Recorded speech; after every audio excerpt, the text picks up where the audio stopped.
क्या ताल्लुक बनाते वक्त ख़ानदान नहीं देखा जाता? ताल्लुक बनाते वक्त जो है ये नहीं देखा जाता हसब नसब क्या है। एक शादी देखी थी हमने, जिस शादी के अंदर लड़की पिस्तौल लेके आ गई शादी वाले घर में। उसने कहा मैं तो नहीं छोड़ूंगी, इसने शादी का वादा मेरे साथ किया था। तुम्हें हम दोस्त कहते हैं तो नादिर मशवरा देंगे, मोहब्बत तुमने करनी है सुनो हम ही से कर लेना। लोगों की बातें तल्ख भी आती हैं, सूदिंग भी आती हैं, लेकिन सुकून आपको सिर्फ उस वक्त मिलता है जब आप अपने मैटर्स को अपने अल्लाह के हवाले करें। आपने कहा कि मियाँ बीवी का एहतराम ना करे, उसको मोहब्बत ना दे और उससे हुक्म मनवाए, तो ये मियाँ अपनी बीवी के ऊपर जुल्म कर रहा है। शुरू रब के नाम से जिसके सब नाम अच्छे नाम हैं और जिससे किसी भी नाम के बगैर पुकारा जा सकता है, याद किया जा सकता है, महसूस किया जा सकता है।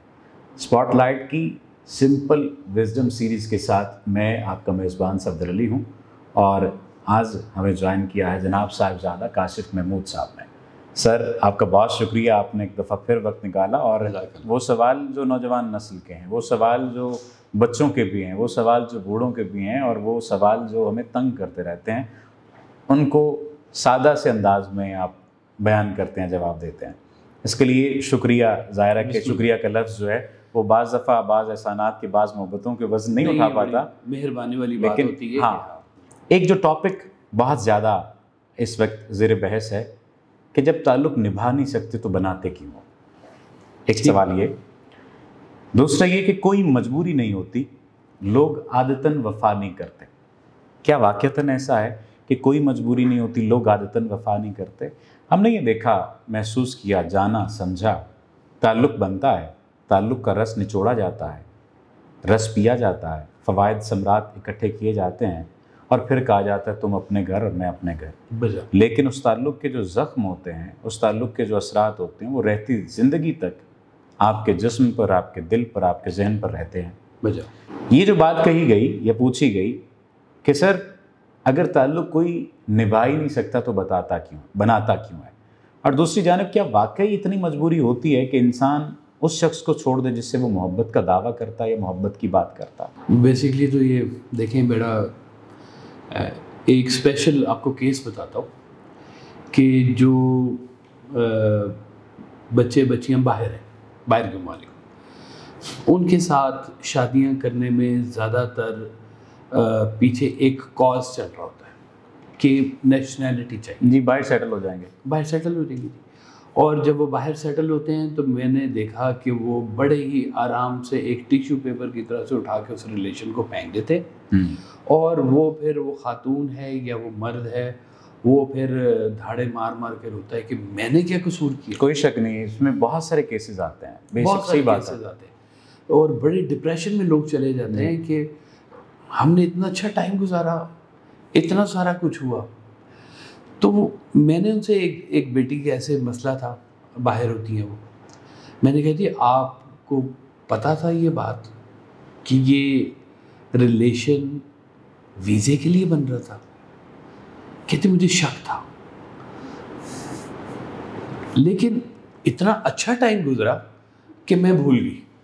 वो शक जो है ना वो किसी और किस्म के यकीन में बदल गया और कि शायद ये ना वो मोहब्बत हो गई और सारा कुछ ठीक हो गया और ऐसे सारा कुछ आगे मामला चलने शुरू हो जाएंगे। वो उन लोगों की ज़िंदगी जो ना आगे बहुत तंग होती है जी। ये सिर्फ ख़वातीन के साथ नहीं हो रहा, मर्दों के साथ भी हो रहा है कि बाहर के ममालिक के मर्द यहाँ की ख़वातीन जाके तो ऐसे मज़े से अपने मियाँ के ऊपर केस करती हैं ना और ठग करके वहाँ की नेशनैलिटी लेकर तो वो फ़र्क। अब ये देखिए, ये रिलेशन इसकी बुनियाद ही गलत थी बेसिकली, तो कि ये आप इससे अच्छा पेपर मैरिज कर लें, जाएँ, वो सारा कुछ मौजूद है वहाँ पर, उनके पास फैसिलिटी है, उनको दें, यूरो दें, पाउंड दें, डॉलर दें उनको, वो आपके कागज़ बना देंगे, आप कागज़ लें, आप अपना काम शुरू करें। लेकिन ये जो एक दिखावे के तौर पे जो बनाई जाती है ना सारी गेम बनाई, मैं इसको गेम ही कहूँगा जी, एक पूरा प्लान सेट किया जाता है, एक पूरी गेम की जाती है और इस गेम में ज़िंदगियों का नुकसान होता है।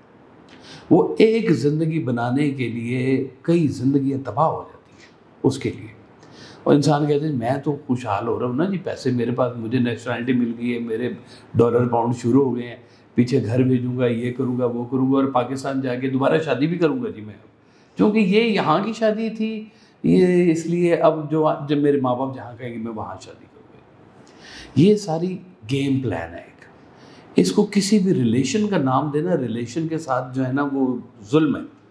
आपको गाय गाय ये अंदर से टल्ली आपकी बजती है जी, मैं टल्ली बड़ा खास वर्ड है ये वाला जी, कि आपके अंदर से वो बेल बजती है कि कुछ गलत हो रहा है। मैं भी यही बात कहा करता हूँ कि आपको पहले दिन से मालूम हो जाता है कि कुछ गलत है, बल्कि बात कुछ गलत है। लेकिन आपने जैसे कि बताया, इंसान है, इंसान जज्बात की राह में बह जाता है, उससे मालूम तो होता है कि ये उसके साथ बुरा हो गया, लेकिन सामने वाले शख्स के बारे में आप क्या कहते हैं जो ये कह रहा होता है कि मेरी मजबूरी है?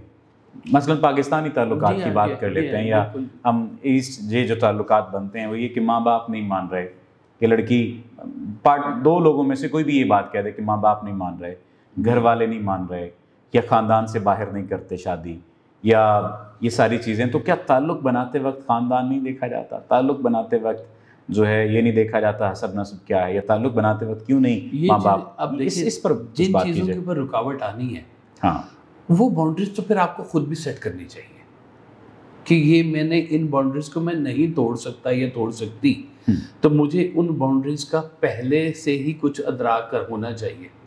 मतलब यूँ कहें कि एक शख्स एक खातून से शादी करना चाहता है और एक ऐसी जगह आती है जहाँ पे लड़की कहती है कि भाग के शादी करते हैं जी, ठीक है, क्योंकि मान नहीं रहे, और वहाँ पे लड़का कहता है कि ये मेरी बाउंड्री से बाहर की बात है। लीगल जितनी कोशिश हो सकती थी वो मैंने की, भरपूर कोशिश की, अब इसको मैं अल्लाह ताला के हवाले करता हूँ, ये काम मैं नहीं कर सकता क्योंकि इसमें मेरा ख़ानदान, मेरा नाम, मेरा किरदार शामिल है। ठीक है जी, अब इसलिए वो बेवफा कहलाएगा उसकी नज़र में। तो हालांकि कोशिश, और ये सिचुएशन अगर वाइस वर्सा भी हो जाती है जी, कि लड़की भी ऐसे कर सकती है, लड़का भी ऐसे कर सकता है। लड़के वालों के भी प्रेशर्स होते हैं कि भाई ख़ानदान से बाहर शादी नहीं करनी, सैयद फैमिली है, फला है, ये है वो, ठीक है, जो भी है उनके मामला, कि जी बचपन में इसकी मंगनी हमने तय की थी तो ये कैसे भाग सकता है जी ये।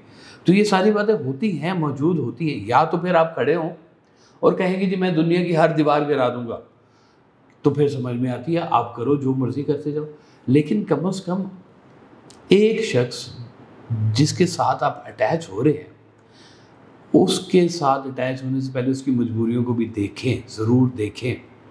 ये जब होता है ना कि जी ये आहिस्ता आहिस्ता चलते चलते चलते बात यहाँ तक पहुँच जाती है, ये दोस्ती से शुरू हुई थी जी बात, तो ये दोस्ती ही रहनी चाहिए। नहीं नहीं, अब ये थोड़ा बढ़ गया जी मामला, अब थोड़ी इसमें मोहब्बत शामिल हो गई है, अब इसके अंदर शादी घुसा ली चाहिए, और यहाँ पे आके फिर अब प्रॉब्लम शुरू हो गया कि नहीं वो तो दोस्त, तुम्हें हम दोस्त कहते हैं तो नादिर मशवरा देंगे, मोहब्बत तुमने करनी है सुनो हम ही से कर लेना। यानी हम दोस्त होने का ये फ़ायदा उठाते हैं कि हम कहते हैं यार मोहब्बत का ताल्लुक भी हमारे साथ ही उस्तवार कर लो जी। आपने कह दिया, आपने बता दिया कि शुरू से पता होता है, शुरू से पता तो था, लेकिन अब ये नहज आ गई कि सामने वाला शख्स कह रहा है नहीं हो सकता, नहीं चल सकता, अब क्या करें, ख़त्म कैसे करें? कौन सी ग्रेसफुलनेस है जिसका मुजाहरा करें और ना उसको नुकसान हो, ना किसी और दूसरे को नुकसान हो, और ताल्लुक का इख्तिताम की तो कैसा पॉसिबल है? शादी के ऊपर लड़की पिस्तौल लेके आ जाए। एक शादी देखी थी हमने, जिस शादी के अंदर लड़की पिस्तौल लेके आ गई, शादी वाले घर में उसने 2-3 फायर निकाल दी, सारे डर गए क्या हो गया। उसने कहा मैं तो नहीं छोड़ूंगी, इसने शादी का वादा मेरे साथ किया था और ये शादी कहीं और कर रहा है, और वहाँ पे एक फसाद मच गया। उसने कहा मैं दूल्हा मार के जाऊँगी। लड़की इतनी ताकतवर दलेर थी खातून। तो ये देखें, अगर ये हो गया ये तो बहुत से कत्ल हो जाएंगे। ये हो जाता है, ये भी हो जाता है। मैं देखी भी बात बता रहा हूँ आपको जी, ये मिसाल की बात नहीं है, वाकया बता रहा हूँ। अच्छा ठीक है। तो वो अब लड़के के जो घर वाले थे, उसके बड़े बुजुर्ग थे, वो समझ गए, सारी कहानी समझ गए कि ये कहाँ पे चली है बात और किस हद तक पहुँची हुई है और इतना एग्रेसिवनेस की वजह। हाँ, तो उन्होंने फिर उसको बेटी को समझाया कि बेटा ये इसको ज़िद से करोगी ना तो ये रिलेशन चलेगा नहीं, अब इसको अल्लाह के हवाले करो और अल्लाह से दुआ करो कि अगर या अल्लाह इसने मेरे साथ ज़्यादती की है तो तू जिम्मेदार, और अगर इसने नेक नीयती से किया तो भी तू ही जिम्मेदार। तो अब इसको अल्लाह के हवाले किए बगैर कोई रास्ता है नहीं। और यकीन करें लोगों की बातें तल्ख भी आती हैं, सूदिंग भी आती हैं, लेकिन सुकून आपको सिर्फ उस वक्त मिलता है जब आप अपने मैटर्स को अपने अल्लाह के हवाले करेंगे। उससे पहले आपको सुकून नहीं मिलेगा, ना कोई मिलने देगा। ये भी बहुत ज़रूरी है कि अगर कह देना कि लड़के को कहेगी जी वो लड़की की तो शादी ओ यार, लेकिन इतनी आसानी से कैसे कह दें कि अल्लाह के हवाले किया? हमने 7 साल लगा दिए हमने असल में कभी अल्लाह को बीच में शामिल किया ही नहीं है। ये हमने पहले दिन से नहीं शामिल किया। अल्लाह को शामिल किया होता तो ये न जाती। मैं बता रहा हूँ आपको कि आपने अपने मैटर्स के लिए, देखिए मोहब्बत होना जुर्म नहीं है। मोहब्बत तो इंसान को कई, आपको पता है आप जुल्म की हद तक साफ गोई से काम ले रहे हैं। ये देखें, अगर आप इसमें भी अगर आप दो राय रखेंगे या मुनाफकत रखेंगे, फिर तो वही बात हो गई जो हो रही है। तो फिर इसलिए ये बात खुलेगी नहीं, हल नहीं आएगा। हल नहीं आएगा। हर चीज़ का ना एक फार्मूला है जी। जैसे वैसा आपने वो रिलेशन है ना, रिलेशन, उसके बारे में एक बड़ा सख्त आपने कहा हुआ है, फिक्रा कहा हुआ है। आपने कहा है कि मियाँ बीवी का एहतराम ना करे, उसको मोहब्बत ना दे और उससे हुक्म मनवाए, तो ये मियाँ अपनी बीवी के ऊपर जुल्म कर रहा है। और वो बीवी जो अपने मियाँ की इताअत तो कर रही है, अदब नहीं कर रही, मुनाफकत कर रही है।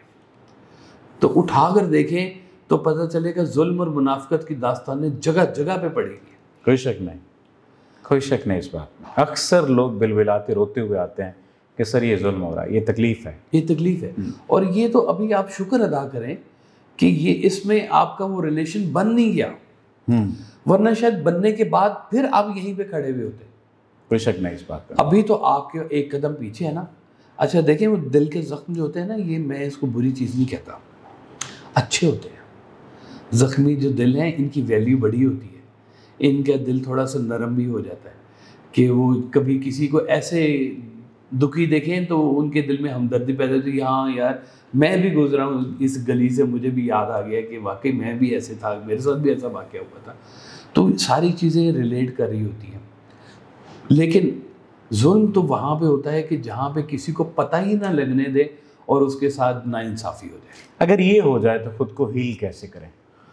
ये इसका हील जो है ना जी, ये इसको कहते हैं टाइम सबसे बड़ा मरहम है। लेकिन कोई एक ऐसी शख्सियत ज़ात के साथ ना आपकी जुड़ी होनी चाहिए जहाँ से आपको कोई बातों का मरहम मिले। आपकी माँ हो सकती है, आपकी बहन हो सकती है, आपकी सहेली हो सकती है, कोई आपका गुरु हो सकता है जो आपसे सच्ची बात करे, कोई मेंटोर हो सकता है, कोई मेंटोर हो सकता है, आपको सच बताए कि भाई ये हुआ।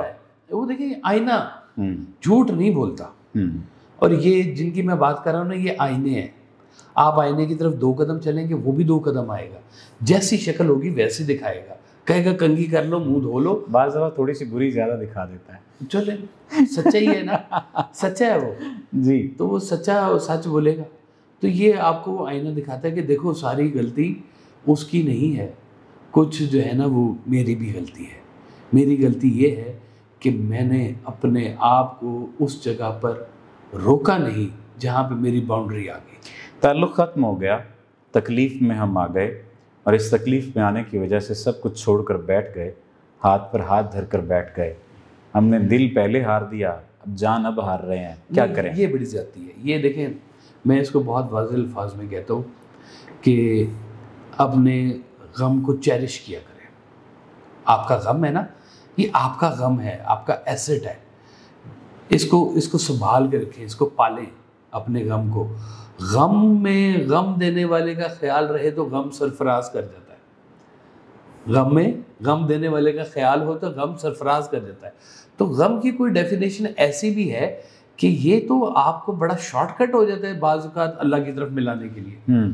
या तो इंसान बिल्कुल रिबेलियस हो जाता है, तो या फिर अल्लाह लोग बनना शुरू हो जाता है कि यार ये इसको मैं समझ गया हूँ सारी डील को, ये अल्लाह ताला ने मुझे कोई इसमें से गुजारा है। ऐसे बड़े पक्के और पाकीज़ा दिल से हो जाते हैं ये जो इस प्रोसेस में से गुजरते हैं।